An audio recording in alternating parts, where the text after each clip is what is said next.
Hey, this is Alan. And I'm Pete. From Baroness, and you're watching the Seen But Not Heard podcast. Hey everybody, welcome to another Seen But Not Heard podcast. I'm Phil. We are here in Chicago at the House of Blues, and joining me on the podcast today is half of Baroness, 2/4, one half. 2/4. How are you guys doing? 2/4. Good. How are you doing? Good. It's pretty happy here. Yeah. Yeah, right on, man. Now, it was not that long ago that I had your buddies in Black Tusk on the podcast, Word. and one of the things that we talked about was kind of what's happening in the heavy music scene in Georgia, particularly Savannah. And I just thought that was so fascinating how there's so many artists and musicians that are kind of coming from that small little town, and yet you guys are so tight-knit. Could you guys talk or elaborate a little bit more about what that scene is like and what it means to you to kind of be a part of that, to feel belonging to that? Sure. We, I guess, started this band in Savannah like 2003, and from there, we met a lot of the scene that was starting there with the Kailasa and Black Tusk was starting there, and even Unpersons. And I guess being this tight-knit group, everybody kind of learns from each other and like touring and learning how to actually like be a band and all supporting each other in that sense. It's pretty cool, like in that kind of the tight-knit scene. Yeah. Well, and it being a small town as well, I think that has a lot to do with it all. I mean, because it's such a small community, everybody, it's, the music community there is super tight. It's super. It has to be, and everybody's helped each other out along the way, and we've all done tours with each other and shows, and like, hey, here's what to do on tour, here's what not to do on tour, and we all learned from Black Tusk what not to do on tour. That's right. But Set that precedent for it. That's right. So, and we're all peers too. We're not. It's not like, oh, well, this band was around for 10 years before, and we're coming up on, we're all like right in there together. So yeah, absolutely. And it sounds like you guys like you guys collaborate on a lot of things too. Like John's doing cover art for the bands and things like that. Yeah. Absolutely. Is that kind of part of the same? Probably the extent of it, though. We don't really, I guess, doing tours and helping the artwork. Tours, yeah. We don't write their music. They don't write our music. Yeah. Nobody's writing anything. Thankfully, right? Thankfully. Well, you guys, speaking of your music, you've already released 2 studio albums, Red and Blue, and you've got another one coming out in July. Yep. Sticking with the color theme, it's called Yellow and Green, right? But this time it's a double album. Yep. What's the story behind that? Why the double album? I don't really know. Is there a story behind that? An idea. It was just an idea. Is it just that you've got like so much material that you I think like we went into it thinking we were going to do a double album. Yeah. Right. And like, if we came out with a single album, then we'd even have more material. But we actually came out with enough material for 2 albums, which is cool. Yeah. And I think it's not many bands are doing it these days. At least especially with our peers. Mm-hmm. So it's cool and it's exciting. We'll see if it turns some heads and hopefully people enjoy it. Yeah. Because I think with the space amount that we had for all these tracks, we were able to try different things and go into different areas of music that we haven't done before, which might be surprising to some people, but we're really stoked about it and be able to do this and put the Baroness stamp, I guess, on it.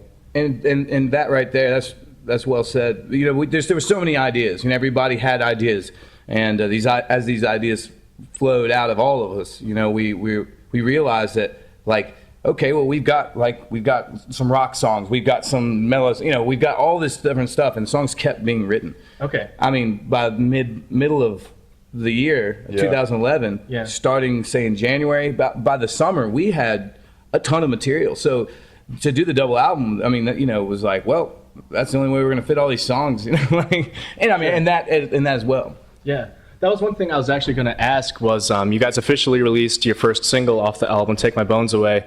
It's a nice jammin' rockin' tune, but I was wondering if that was going to be kind of like a representation for how the rest of the album sounds, or is it just kind of like an isolated? Really think so at all. I say it's an isolated song. Yeah, it's totally an isolated song. I think, I mean, there are songs like that. Right. Yeah. But nothing like that, really. The album actually doesn't hold to that, like through a steady stream of it.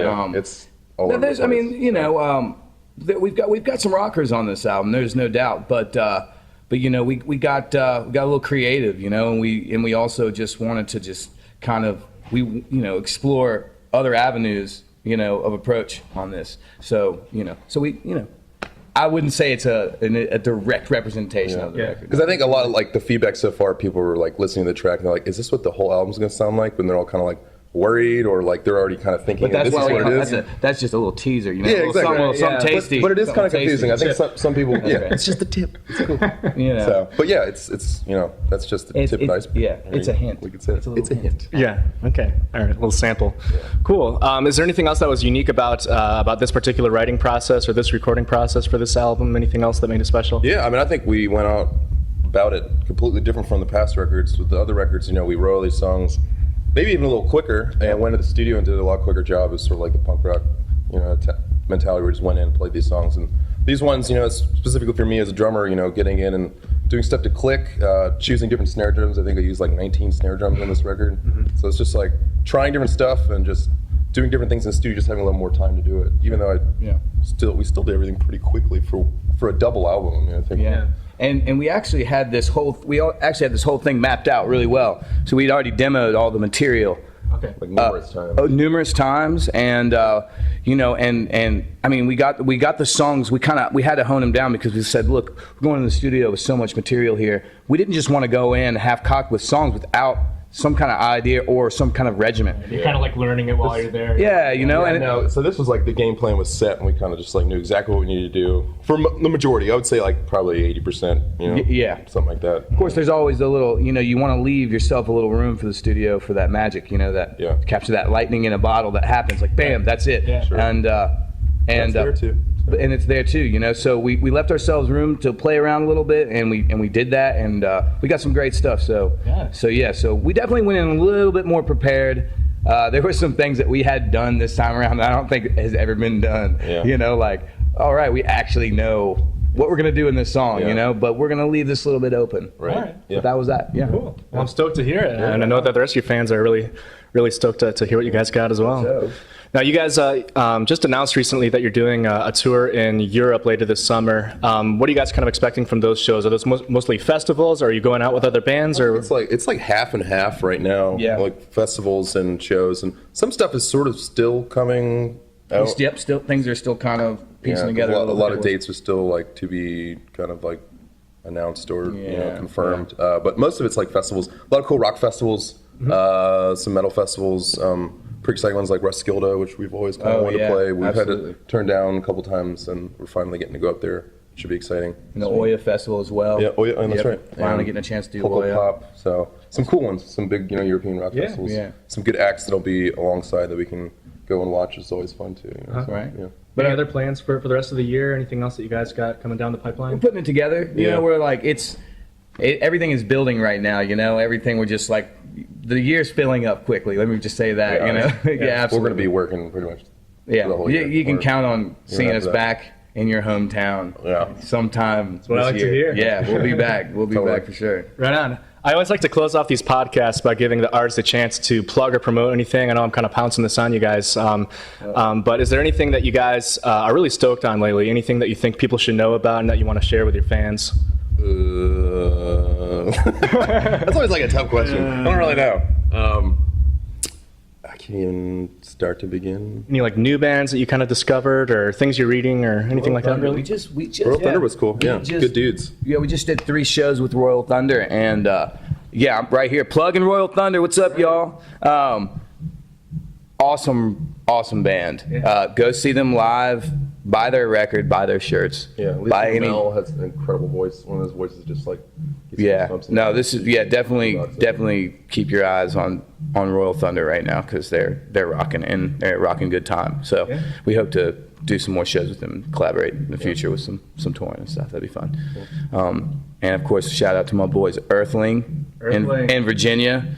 Killer metal. Also keep your eyes and ears open for this band Earthling. They're sick, and they're just sick. So there you go. They're like so sick they're on their deathbed sick. So sick. Yeah. Sick. Fever. Awesome. Well, thanks you guys so much for coming on the podcast. Thank you guys for watching another episode. Hopefully we'll have more coming soon to you.